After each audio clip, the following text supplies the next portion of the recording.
The late afternoon sun cast long shadows across the dusty streets of Willow Creek, Colorado, in the autumn of 1878, as Killian Irwin guided his horse through the main thoroughfare, the weight of 3 long months on the trail heavy on his shoulders.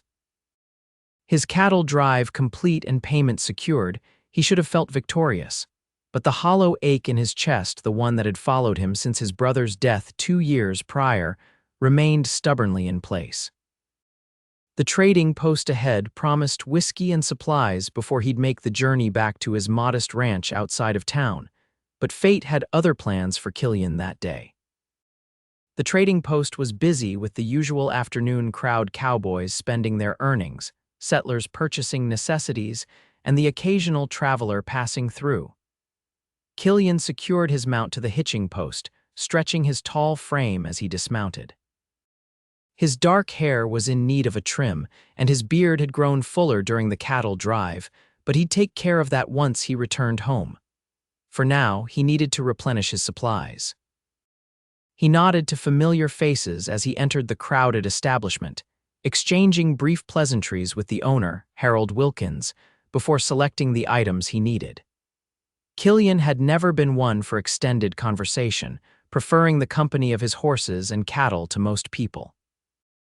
The death of his brother, Thomas, had only deepened his solitary nature. With his purchases complete, Killian stepped back into the fading sunlight, loading his saddlebags methodically. He was about to mount his horse when he heard a sound so faint he nearly missed it beneath the bustle of the town. A woman's muffled sob. Curiosity more than concern led him to investigate. Following the sound around the corner of the trading post to where stacked crates created a small alcove, he found her. A young woman with honey blonde hair falling loose around her shoulders was huddled against the wall, her face buried in her hands as her body shook with silent sobs. Killian hesitated, uncomfortable with emotional displays and unsure whether to retreat or offer assistance. Proper etiquette suggested he should leave her to her privacy, but something about her desolate posture kept his boots firmly planted. "Madam," he ventured softly, clearing his throat. "Are you hurt?" Her head snapped up, revealing a tear-streaked face and startled green eyes. She hastily tried to compose herself, wiping at her cheeks with trembling hands. "I'm quite all right," she insisted, though everything about her suggested otherwise. "Please don't concern yourself." Killian noticed her clothes, a simple but well-made dress now dusty and slightly torn at the hem. She wasn't from Willow Creek, he would have remembered her. "Forgive me for intruding," he said, already beginning to step back, "but you don't look all right." Fresh tears welled in her eyes despite her evident struggle to contain them. Her voice broke. "I have nowhere to go." Something in her vulnerability struck a chord in him. Without overthinking, he removed his worn leather coat and offered it to her, noticing her slight shiver in the cooling evening air. "My name's Killian Irwin," he said. "I've got a wagon over by the stables. Would you allow me to take you somewhere? The hotel, perhaps?" She hesitated, studying his face with wary eyes that had clearly seen betrayal. "I'm Gabriella Summers," she finally replied, accepting his coat with reluctance.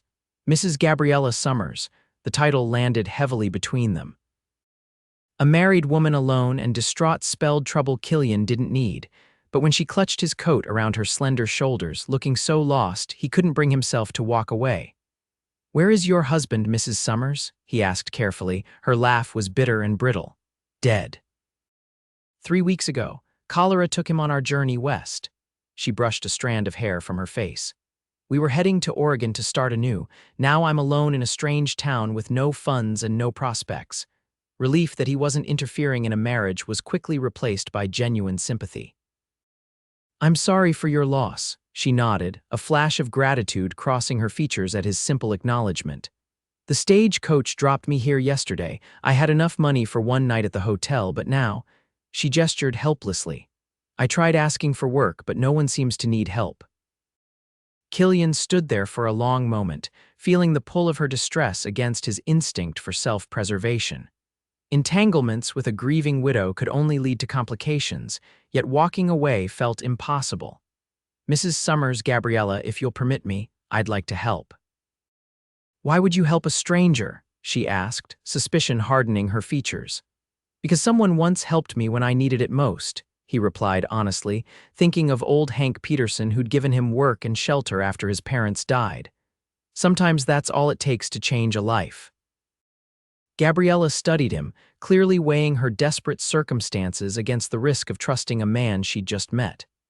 I own a small ranch about 5 miles outside of town, he continued. There's a cabin on my property was my brother's before he passed. It's been empty these past 2 years. You could stay there while you figure out your next steps. I couldn't possibly, it's sitting empty otherwise, he interrupted gently, and I could use help around the place, cooking, perhaps some light ranch work if you're willing. In exchange for room and board until you decide what you want to do. Hope and wariness battled in her expression. You do that for a complete stranger. It's just a roof and honest work, he said with a slight shrug, though they both knew it was more than that it was salvation offered when she had nothing. After a moment that seemed to stretch between them, she nodded. I accept your offer, Mr. Irwin, but I insist on working for my keep. I won't be a charity case, Killian, he corrected, and I wouldn't dream of treating you as one. He helped her to her feet, noting how she swayed slightly with exhaustion before steadying herself. Do you have belongings somewhere? Just a small trunk at the hotel. I couldn't afford another night, so I had to leave it with the desk clerk. Let's retrieve it, then I'll arrange for a wagon to take us to the ranch. As they walked side by side toward the hotel, Killian was acutely aware of the curious glances they attracted. Willow Creek was small enough that a newcomer was noteworthy, especially one accompanying the typically solitary Killian Irwin. He kept a respectful distance between them, conscious of her recent widowhood and the town's tendency toward gossip. The hotel clerk raised an eyebrow when Killian requested Gabriella's trunk, but a stern look from the cowboy silenced any comment before it could form. Within the hour, they had secured a wagon and were heading out of town, Gabriella's modest trunk secured in the back alongside Killian's supplies, his horse tethered behind them. The journey to the ranch passed mostly in silence.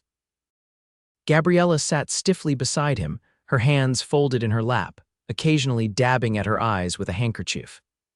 The enormity of her loss and the uncertainty of her future seemed to weigh heavier on her with each passing mile.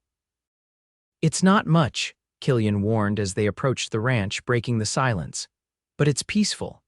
The setting sun bathed the modest homestead in golden light. A main house sturdy but simple stood flanked by a barn and corral. A smaller cabin sat about 100 yards away, nestled against a stand of cottonwood trees. It's lovely, Gabriella said softly, and something in her tone suggested she meant it. He helped her down from the wagon, conscious of her exhaustion. That's your cabin there, he said, nodding toward the smaller structure. I'll bring your trunk over. There's a pump for water out back, and I've kept firewood stacked against the wall. Gabriella nodded, her eyes taking in what would be her temporary home. Thank you, truly, Mr. Killian. I don't know what I would have done. He simply nodded, uncomfortable with gratitude. Get some rest. We can talk more in the morning. As he watched her walk toward the cabin, her back straight despite her obvious fatigue, Killian wondered what he'd gotten himself into. Compassion had compelled him to offer shelter to this grieving woman, but he hadn't considered the implications of having her on his property, in his daily life. After delivering her trunk and ensuring she had everything needed for the night, Killian retreated to his own house, feeling strangely unsettled. He'd been alone so long that the mere knowledge of another person's presence nearby felt like an intrusion. Yet as he moved about his empty house, preparing for sleep, he couldn't help glancing toward the faint glow of light from the cabin windows and wondering if perhaps the intrusion might not be entirely unwelcome.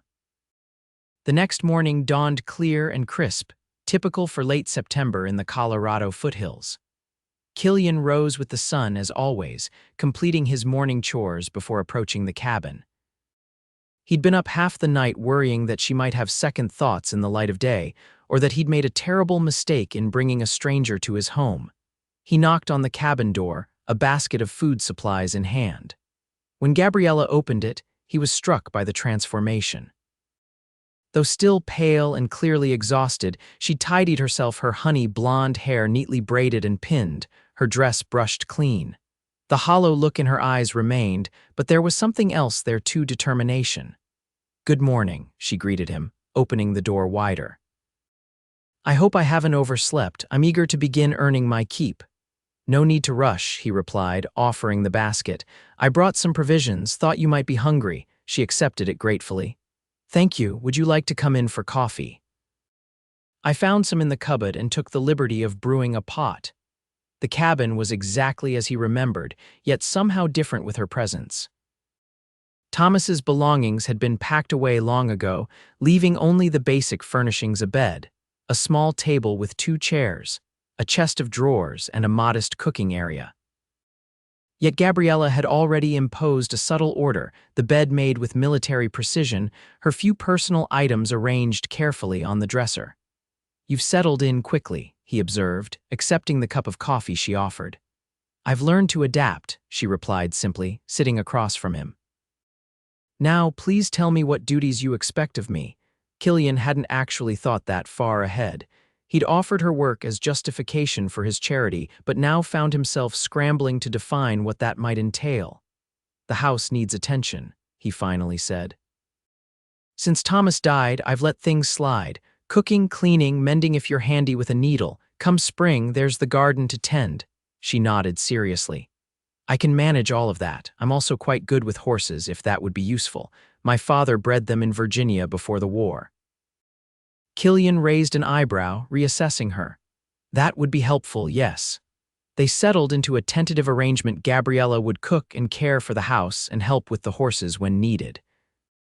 In exchange, Killian provided room, board, and a small wage that he insisted upon despite her protests. "You need to rebuild your savings," he told her firmly. "I won't have you trapped here with no means of leaving if you choose." Her eyes widened slightly at his consideration. "You're a good man, Killian Irwin." He looked away, uncomfortable. "Just practical. Now I've got fences to mend on the north pasture. Will you be all right here alone?" "I've been alone since Philadelphia," she said softly. "I'll be fine." As the days passed, they established a cautious routine. Gabriella proved herself industrious and capable, transforming Killian's neglected house into a home. She cooked substantial meals, mended his clothes, and brought order to the chaos that had accumulated since his brother's death. By the second week, she'd even ventured to the barn, demonstrating a natural way with the horses that impressed him. For his part, Killian maintained a respectful distance. He was unfailingly polite, appreciative of her efforts, but careful never to intrude on her grief. He saw how she sometimes paused in the midst of a task, overcome by a memory or emotion, and he gave her the space to compose herself without comment. Autumn deepened around them. The aspen trees turned brilliant gold, then shed their leaves in swirling dances across the ranch yard. The nights grew colder, and Killian found himself worrying about Gabriella in the cabin, though she never complained. One evening in late October, as the first snow threatened, Killian returned from town to find Gabriella in the barn, gently brushing down his favorite mare, Sadie. She was speaking softly to the horse, unaware of his presence. He paused in the doorway, struck by the peaceful tableau and the way golden lamplight illuminated her profile. "My husband never understood why I loved horses," she was saying to Sadie, who listened with pricked ears. "He was afraid of them, truth be told. A city man through and through." She sighed. "I sometimes wonder if I made a mistake marrying him. Is that terrible of me to think such things when he's barely cold in his grave?" Killian shifted, intentionally making a noise to alert her to his presence. She turned, a faint blush coloring her cheeks. "Forgive me, I was just—" She gestured to the horse. "No need for forgiveness. Sadie appreciates the attention." He approached, setting down his saddlebags. "She was my brother's favorite, has a sweet disposition." Gabriella nodded, returning to her brushing. "You rarely speak of your brother." "Not much to say. He died. Life went on." The words came out harsher than intended. She studied him for a moment. "How did it happen, if you don't mind my asking?" Killian leaned against a post, considering whether to answer. It had been 2 years, yet the pain remained fresh. "Bar fight in town. Some drifter took exception to something Thomas said, drew a knife before anyone could stop him." "I'm sorry," she said simply. "As am I." He straightened, changing the subject. I brought supplies from town. Storms brewing might be our first snow tonight. Concern flickered across her face. Will the cabin be warm enough? Should be if you bank the fire properly. He hesitated. But if you're worried, you're welcome to sleep in the house. I can take the sofa. Her eyes widened at the impropriety of the suggestion, and he hastened to clarify. Separate rooms, of course. I just mean if you're cold, don't suffer out of politeness. Thank you, she said carefully. I'll remember that. The storm arrived just after midnight, howling around the ranch buildings with unexpected ferocity. Killian woke to the sound of wind rattling the windows and immediately thought of Gabriella in the cabin. He lit a lantern and was pulling on his boots when a knock came at the door. Gabriella stood on his porch, wrapped in a quilt, her face pale with cold. The fire went out, she explained, teeth chattering. I tried to restart it, but the chimney's not drawing properly. There's smoke everywhere. Come in, he said immediately, ushering her inside. I'll stoke the fire here, then check your chimney once it's light. She hovered awkwardly near the door. I don't want to impose. You're not imposing if I invited you, he replied firmly, adding wood to his fireplace. Sit before you freeze. Gradually, the warmth of the fire and the hot coffee he prepared thawed her. They sat in companionable silence, watching the snow swirl past the windows, isolated together in a cocoon of firelight and howling wind. I should have checked that chimney before winter, Killian said, breaking the silence. It's been unused for so long. It's not your fault, she assured him. I'm just grateful for your hospitality. Something in the way she said it made him look at her more carefully. The firelight cast a warm glow on her features, softening them. For the first time, he truly noticed her beauty, not just her physical attributes, but the strength and grace with which she carried her burdens. Tell me about your husband, he found himself asking. Surprise flashed across her face. Why? Because you never speak of him, yet his absence shapes your every action. Gabriella stared into the fire for a long moment before answering. Edward was a banker from Philadelphia. We married 3 years ago, a practical arrangement, really. His family had status, mine had lost everything in the war. She twisted her wedding ring absently. He was kind in his way, treated me well enough. But you didn't love him, Killian stated, not asked. Her eyes met his, startled by his perception. No, she admitted quietly. I respected him. I was grateful to him, but love, no. Then why are you mourning so deeply? The question hung between them, bold in its directness. Gabriella's fingers tightened around her coffee cup. I'm mourning the life I thought I would have, she finally said. The security, the future we planned in Oregon, she swallowed hard. And I'm mourning the guilt I feel for my relief when he died. The confession seemed to shock her as much as it did him. She set down her cup with trembling hands. What a monstrous thing to say, she whispered. What kind of woman feels relief at her husband's death? Killian leaned forward. A woman who married for reasons other than love, who did her duty despite her heart's misgivings. There's no shame in that, Gabriella, isn't there? She looked up at him, her eyes swimming with tears. I made vows. Which you kept, he reminded her gently. You were by his side when he died, you mourned him, you honor his memory, but you're still living, and that's not a betrayal. A tear slipped down her cheek. How did you become so wise, Killian Irwin? Not wise, he corrected. Just someone who's seen enough of life to know that its rules aren't always kind to those who follow them blindly. The storm raged through the night, but inside the house, something shifted between them. Gabriella slept in Thomas's old room, while Killian remained on the sofa, acutely aware of her presence under his roof. Her confession had cracked open a door between them, one that invited deeper understanding, perhaps even connection. Morning brought brilliant sunshine reflecting off pristine snow. After breakfast, Killian trudged through knee-deep drifts to examine the cabin's chimney, finding it partially blocked by an old bird's nest.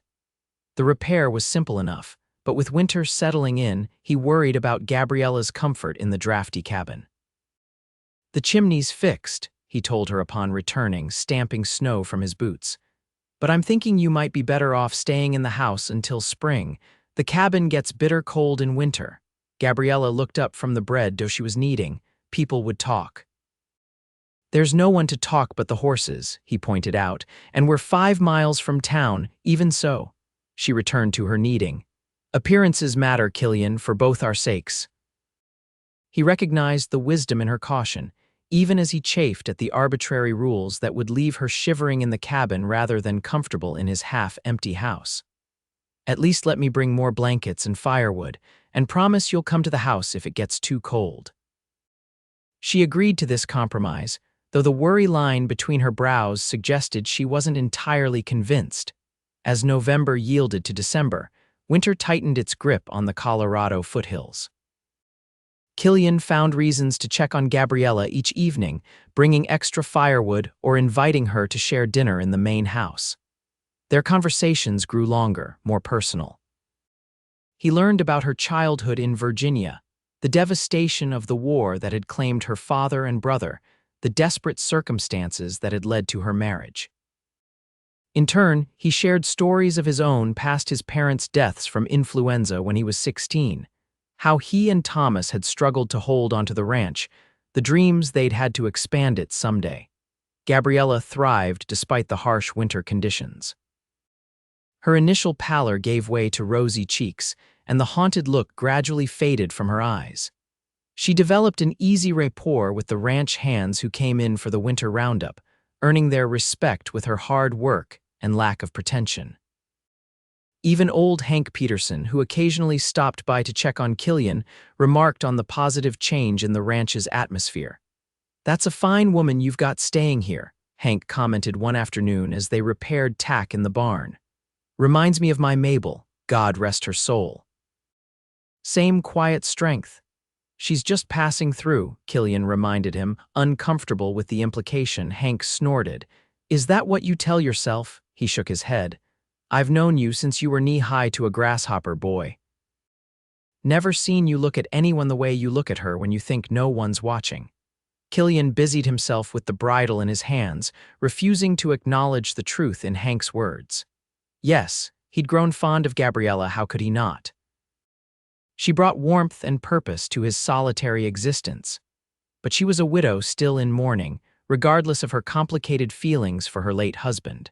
And while she seemed content at the ranch for now, he harbored no illusions that she would stay forever. As Christmas approached, Gabriella threw herself into preparations despite Killian's protests that he hadn't celebrated properly in years. She insisted on baking traditional treats, decorating the house with pine boughs and red ribbons, and even organizing a small gathering for the ranch hands on Christmas Eve. "Everyone needs something to brighten these dark winter days," she told him firmly when he questioned the necessity. "Especially you, Killian Irwin, with your determined solitude." The night of the gathering, Killian found himself genuinely enjoying the company. The ranch hands' 3 weathered cowboys who normally bunked in the bunkhouse brought homemade moonshine and musical instruments. The house filled with laughter and music for the first time since Thomas's death. Gabriella moved through the celebration with natural grace, ensuring everyone's cup was full and plate was loaded with food.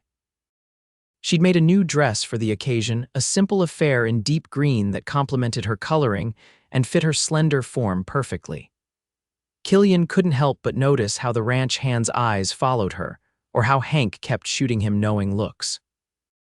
Late in the evening, after most of the food had been consumed and the moonshine had loosened tongues and inhibitions, someone called for dancing.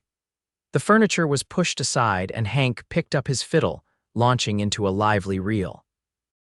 "You should ask the lady to dance," Hank suggested loudly to Killian, drawing everyone's attention. Gabriella looked up from where she was gathering empty plates, a flush spreading across her cheeks. "I don't dance," Killian said gruffly, embarrassed by the sudden scrutiny. "Everyone dances at Christmas," Hank insisted, continuing to play. The other men joined in, encouraging until Killian felt cornered. Gabriella saved him, setting down her stack of plates and approaching with a small smile.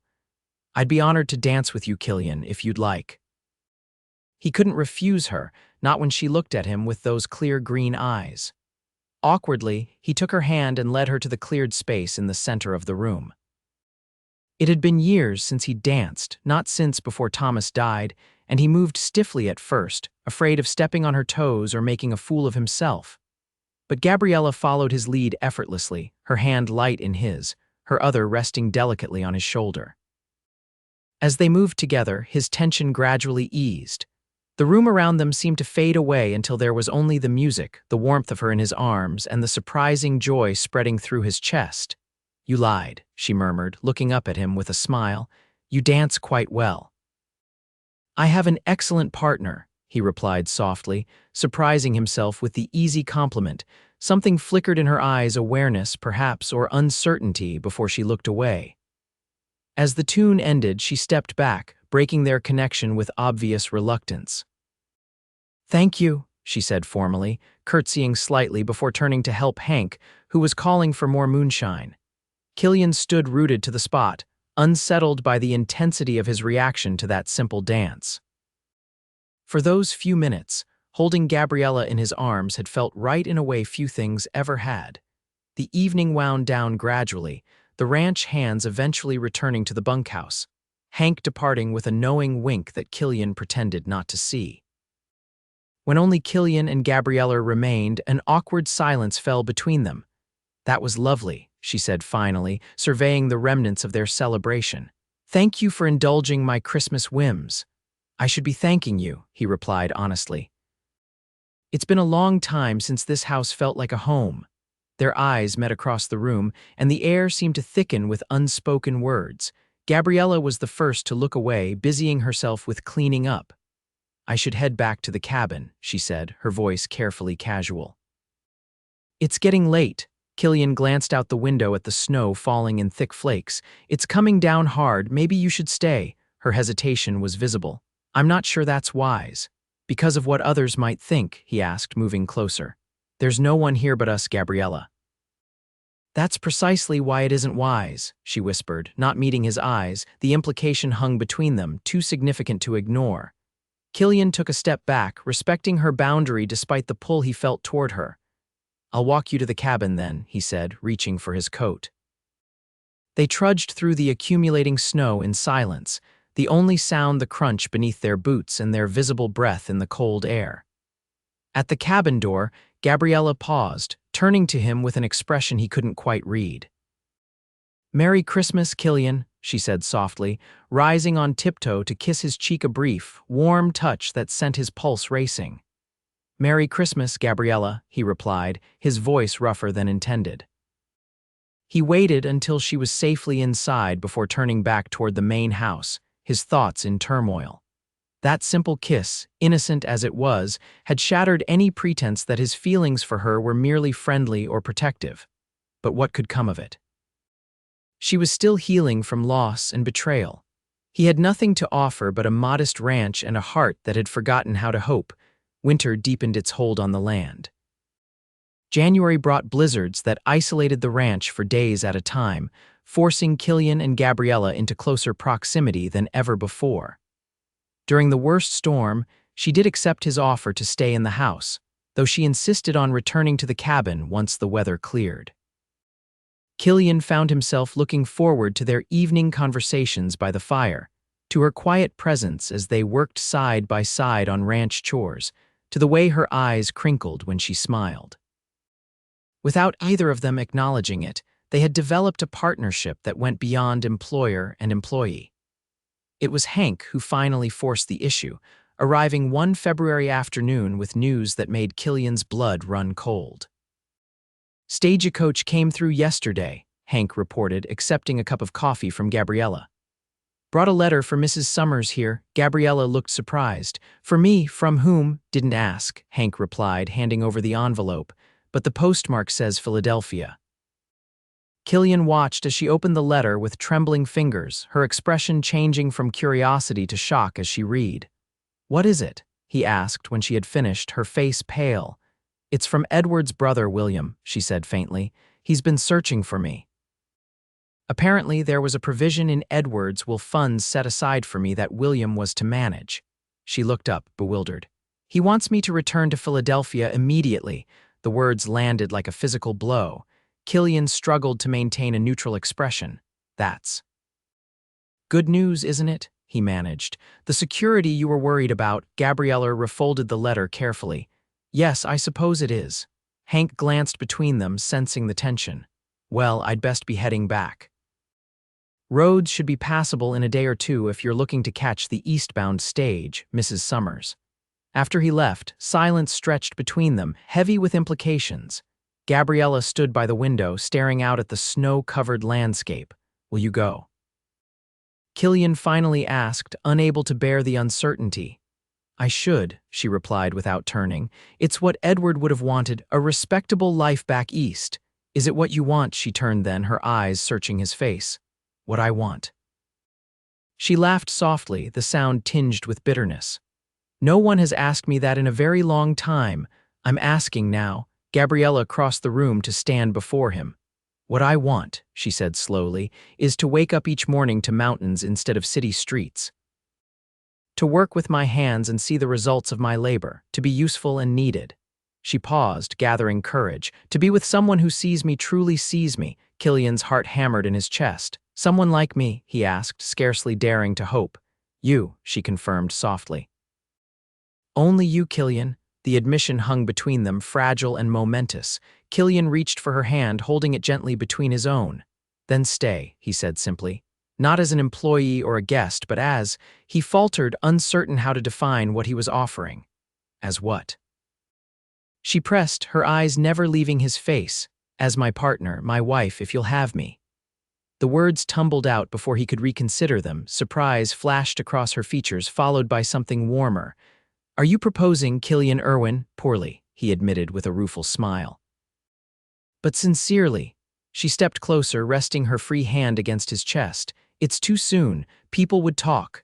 Let them, he replied, emboldened by the fact that she hadn't rejected him outright. We could wait if you prefer court properly, but I know my mind, Gabriella, and my heart. As do I, she whispered. I never expected to find you when Edward died. I thought my life was over. And now I think perhaps it's just beginning. She smiled up at him, tears glistening in her eyes. Yes, Killian, I'll stay. And when an appropriate time has passed, I'll marry you. Joy surged through him, intense and unfamiliar. Slowly, giving her time to pull away if she wished, he lowered his head to kiss her. Her lips were soft and yielding beneath his, the kiss tentative at first, then deepening as she responded, her fingers curling into the fabric of his shirt.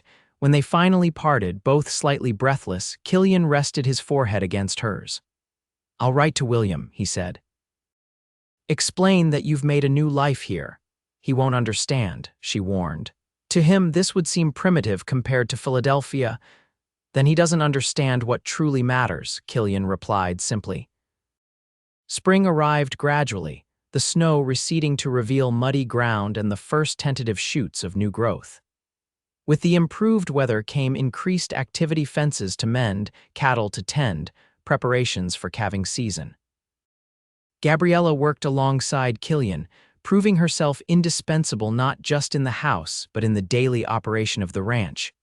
William's response to their letter was predictably disapproving, but he could not force Gabriella to return. He did, however, arrange for her inheritance to be transferred to the bank in Willow Creek, a sum substantial enough to expand the ranch operations significantly. It's your money, Killian insisted when she suggested investing it in the property. You should keep it separate for security. Our money, she corrected firmly. Our future. I believe in this place, Killian. In us. They were married in May when the wildflowers carpeted the meadows and the aspens wore fresh green leaves. The ceremony was small, just Hank Peterson, the ranch hands, and a circuit preacher who happened to be passing through. Gabriella wore a new dress of pale blue with wildflowers in her hair instead of a veil. Killian, freshly shaved and uncommonly nervous, fumbled the ring before sliding it onto her finger with trembling hands. Never thought I'd see the day, Hank commented during the modest celebration afterward. You two are good for each other, like two halves of a whole. That night, alone in the house that was now truly their home, they came together as husband and wife. Killian was tender and patient, attuned to Gabriella's nervousness and determined to make her first experience of physical love a beautiful one. For her part, Gabriella approached their union with the same courage and openness she brought to everything, her initial shyness giving way to passionate response as they learned each other's bodies and desires. Afterward, lying in the quiet darkness with her head on his chest, Killian marveled at the journey that had brought them to this moment. "I keep thinking about that day behind the trading post," he murmured, stroking her hair. "If I hadn't heard you crying." "I was at my lowest point," she admitted. "I'd tried everywhere for work, been rejected or propositioned. I had nowhere to go, no one to turn to." She propped herself up to look at him. "You saved me, Killian," he shook his head. "You saved yourself, I just offered a temporary shelter." "Which became a permanent home," she kissed him softly. "Thank you for finding me that day, for holding me until the hurt eased." "Thank you for staying," he replied simply. The years that followed brought challenges and joys in equal measure. The ranch prospered under their combined management. They added more cattle, improved the breeding stock, and expanded the property when neighboring land became available. The small cabin where Gabriella had first stayed was eventually converted to a guest house, then a schoolroom when children came. Their first child, a son they named James Thomas Irwin, arrived in the spring of 1880, nearly 18 months after their wedding. His birth was difficult, the midwife from town arriving barely in time. Killian paced outside the bedroom door for hours, terrified by Gabriella's cries, before finally being ushered in to meet his son, a healthy boy with a shock of dark hair and his mother's green eyes. "He's perfect," Killian whispered, cradling the tiny bundle with awe and terror in equal measure. "He is," Gabriella agreed tiredly from the bed. "But next time I want a daughter." Killian looked up, startled. "Next time you're already thinking of more," she smiled weakly. "Not immediately, but yes, eventually. A large family for our large ranch." She reached for his hand. "If you want that too." "I want whatever makes you happy," he replied honestly. "You and James are more than I ever dared hope for." Their daughter, Sarah Elizabeth, arrived 3 years later, followed by 2 more sons, Michael and William, in quick succession. The house expanded along with their family, additional rooms built as needed. By the time Gabriella unexpectedly found herself expecting a 5th child at 38, the original modest structure had evolved into a sprawling, comfortable home filled with noise, laughter, and occasional chaos. Through it all, their partnership remained the steady foundation upon which everything else rested. They faced setbacks together: drought years that threatened the herd, a fire that destroyed part of the barn, the winter James fell through ice and nearly drowned. They celebrated triumphs large and small, the children's milestones, the ranch's growth, the community's development as Willow Creek expanded from a dusty outpost to a proper town. Their love, too, evolved and deepened. The initial passion matured into something more enduring, a profound understanding and acceptance of each other's strengths and flaws. Killian's tendency toward solitude was balanced by Gabriella's sociability, her occasional impetuousness tempered by his methodical nature. They learned when to push and when to yield, how to disagree without damaging what they had built together. In 1895, 17 years after Killian had found Gabriella weeping behind the trading post, they traveled to Philadelphia for the first and only time. William Summers, aging and ill, had requested to meet his sister-in-law's family before he died. Though apprehensive, Gabriella agreed, bringing Killian and their children to the elegant brownstone where Edward's family had lived for generations. The visit was awkward at first. William clearly disapproved of Killian's rough-hewn appearance and direct manner, while the Irwin children, raised in the freedom of the ranch, chafed against the formal constraints of Philadelphia society. But as the days passed, William seemed to soften, particularly toward James, who at 15 showed a keen intelligence and curiosity about the wider world. On their last evening, William took Gabriella aside.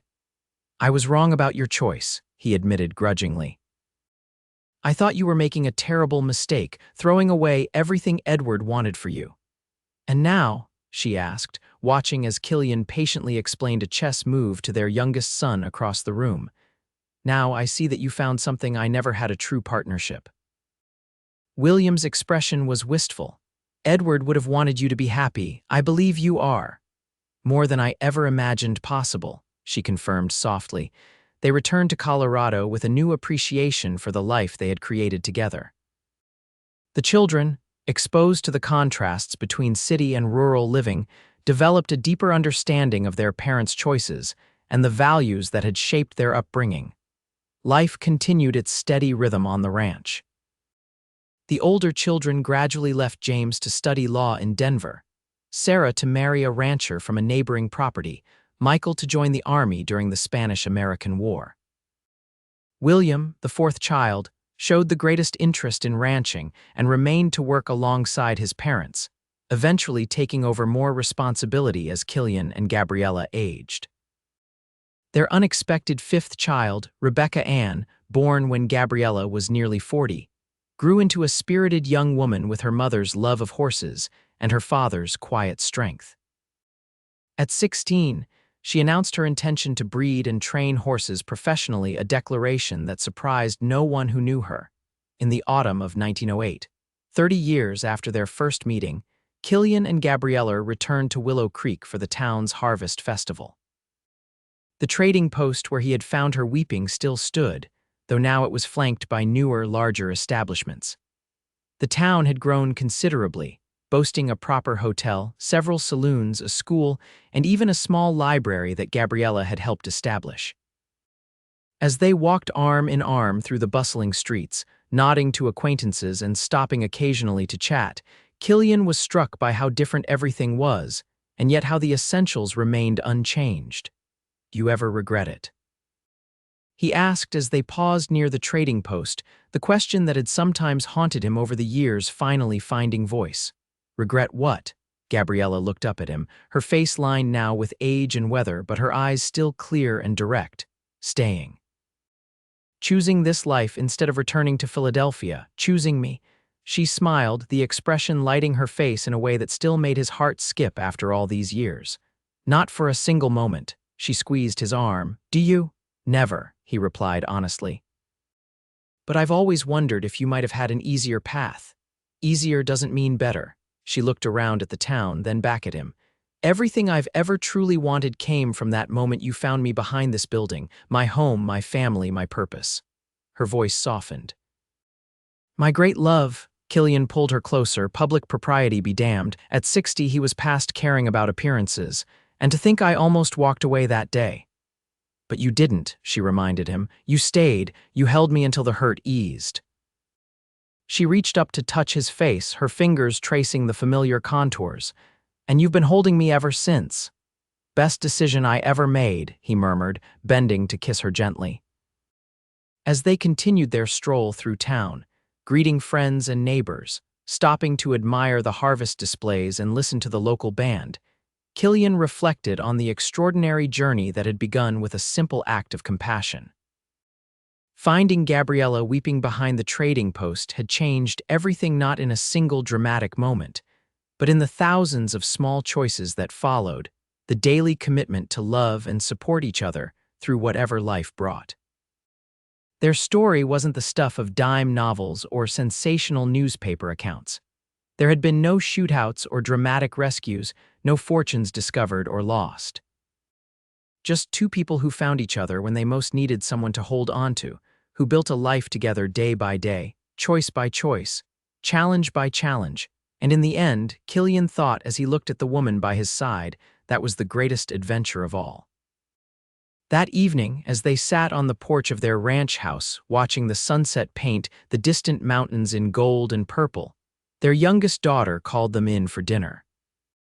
The table was crowded. William and his wife and children, Rebecca and her latest beau, and James, visiting from Denver with news of Sarah's third pregnancy and Michael's promotion in the army.